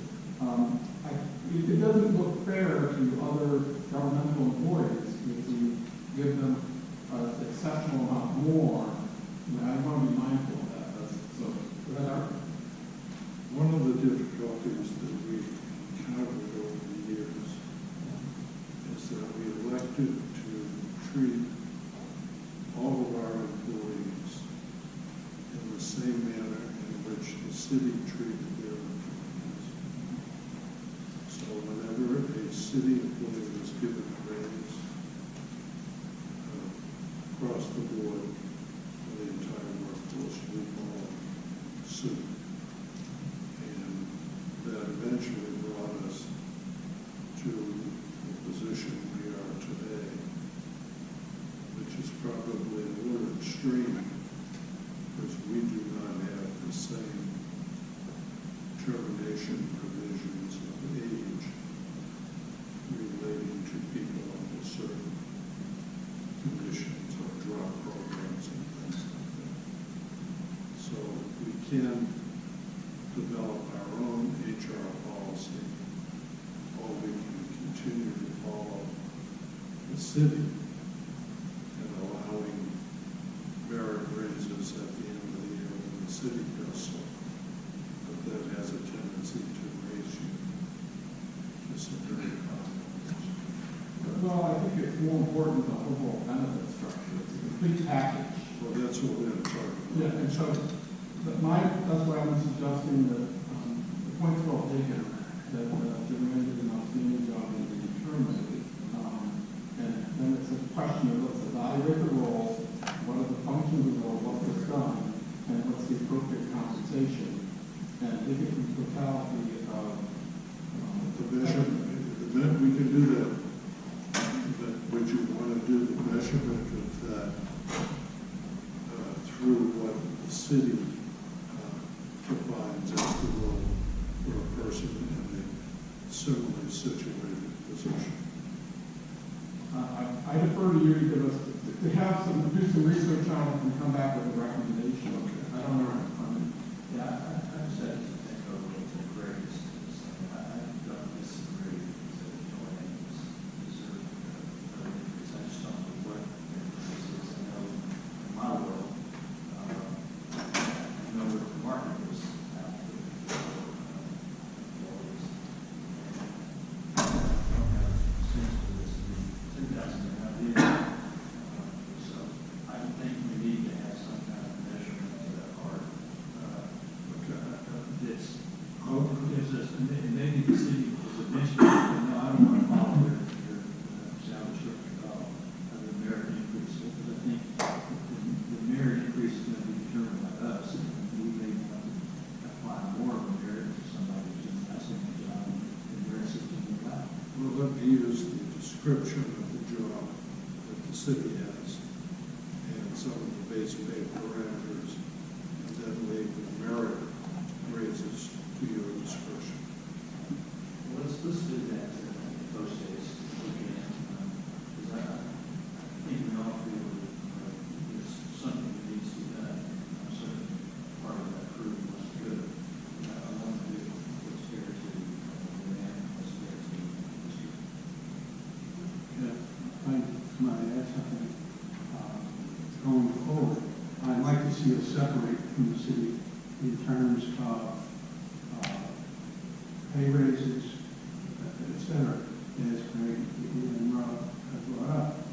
Going forward, I'd like to see a job description with a pay rate along with it. Yeah, so that, for example, Brianne, when you figure out a job description, we pay $40,000 a year.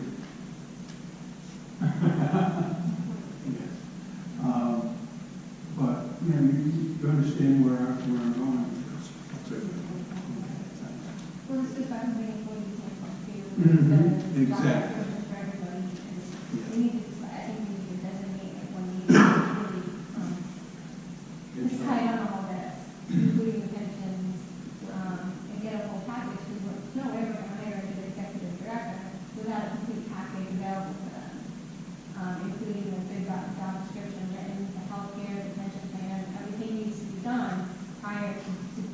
If you want to keep going, I'd make it long. Well, I mean, we may have some internal applicants too, so. Right, exactly, So but we need something to offer I them. totally agree, let's have a special meeting. Which is, you know, because it's, going on tonight, this is probably, I agree, pension, job descriptions, employee input, all that's really critical to us moving forward. Well, the pension guys, this is on probably hopefully the first week of April. Yeah, but and depending on what he says, I mean, we may not accept his offer. I want to be sure that we're getting the best deal for our people who are in, whether it's the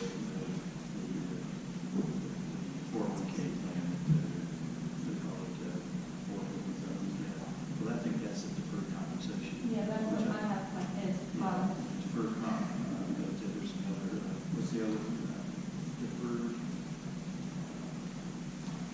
401k? No, it's the other, it's the master's 401k, where you max the employee up to a certain percentage, but, and it's a pension. It's like a 401k, but, you know, they have fees associated with these different funds. If you have a 401k, you know, you want to buy a fund that has the lowest administration fee possible, otherwise you're going to have some of your, right, I know, and I totally get that, I hate having to push the talking out, because our employees deserve some private plan. I agree, I deserve a night off every now and then, too. So, I mean, I'm good anytime you guys want to set a special meeting to talk about it. We need time for our interim executive director to develop. Would it help to give, maybe Art, someone who can do that for us? And just, put it Maria has done a lot of the work already. Well, that work directly with Leanne, get the input. I mean, she's done like before this. Is that correct? Yeah, we have an employee manual together, a job description together, and if I could just say that Joanne has taken the role, her job was to come in here and fill in for Maddie in that position. She has taken that job around the district is growing from last year because we all know that it has grown immensely. She is not only a salary worker, Maddie was an hourly employee. She's a salary employee who is here, like you said, you know, not getting a night off. So her rates are dropping the longer we sit here. She has taken this job and elevated it as far as her computer skills, learning things, taking on more work than has ever been done in this position. And I think that should all be considered when we consider benefits. Right now, the benefits that we get are not anything compared to what the city employees get. And for her skill set and the amount of work that she does and the dedication of working in the district, I think those are all things that should be considered before we make a final decision tonight. I would just ask to think about those things. Let's find out what the baseline is. Where are we? She is below what the position would make elsewhere. She is below that. How much? She's about 10,000 below that baseline for her skill set. Well, rather than drag everyone through.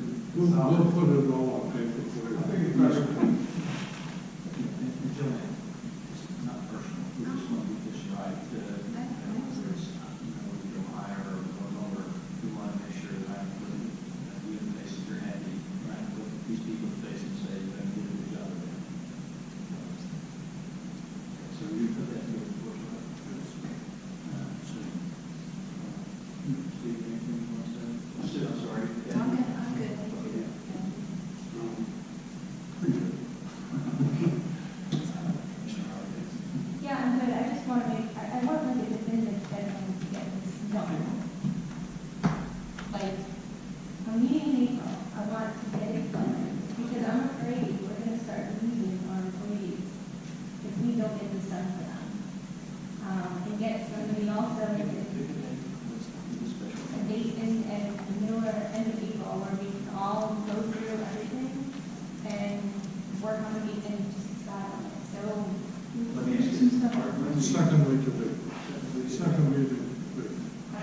that would make it the 11th.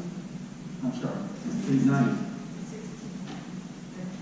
We have a meeting on? The second meeting is I thought you said second meeting. Yeah, I believe the 16th.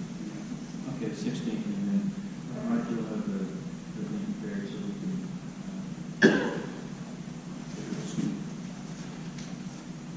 that's great, so if you need some help or something, is this going to be a special project? Just want to make sure.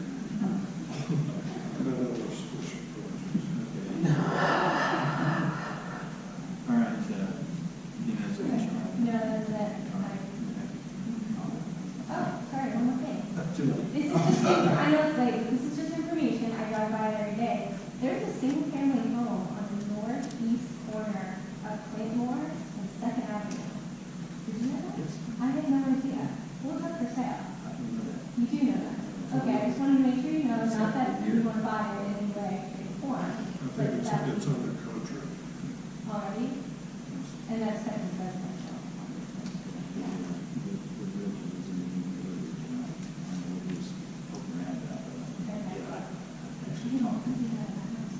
Used to be a sales office. Price is 800, Eric, 800. Yeah, we looked it up.